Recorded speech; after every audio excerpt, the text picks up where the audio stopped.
English vocabulary സീരീസിലെ 11ാമത്തെ video ആണിത്. കഴിഞ്ഞ വീഡിയോയിൽ അൺവേവറിംഗ് എന്ന് പറഞ്ഞ വേർഡായിരുന്നു ചോദിച്ചിട്ടുണ്ടായിരുന്നത്.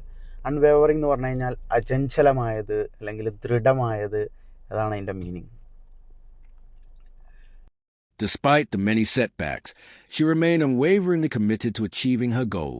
അതായത് നാടൻ ഭാഷയിൽ പറയുകയാണെങ്കിൽ കുറ്റിയുറപ്പ്, അവന് ഭയങ്കര കുറ്റിയുറപ്പാണ് എന്ന് പറയും. അതാണ് അൺവേവറിംഗ് എന്ന് പറഞ്ഞു കഴിഞ്ഞാൽ. ഓക്കെ, ഇനി നമ്മൾ ഇന്ന് ഡിസ്കസ് ചെയ്യാൻ പോകുന്ന വേർഡാണ് വെഞ്ചർ. വെഞ്ചർ എന്ന് പറഞ്ഞു കഴിഞ്ഞാൽ സാഹസിക ഉദ്യമം.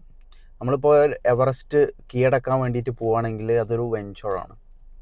അല്ലെങ്കിൽ ഒരു സാഹസിക സംരംഭം നമ്മൾ തുടങ്ങുകയാണ്, ഒരു റിസ്ക് പിടിച്ചൊരു ബിസിനസ്സിലോട്ട് നമ്മൾ എൻ്റർ ചെയ്യുന്നതിന് നമുക്ക് വെഞ്ചർ എന്ന് പറയാൻ പറ്റും. The startup decided to venture into the new market, despite the high risks involved. അതാണ് വെഞ്ചർ എന്ന് പറഞ്ഞു കഴിഞ്ഞാൽ. ഇനി ഇന്നത്തെ ക്വസ്റ്റ്യൻ ഇതാണ്, അക്നോളജ്. അതിൻ്റെ മീനിങ് അറിയുന്നവർ കമൻറ്റ് ചെയ്യുക. ഓക്കെ.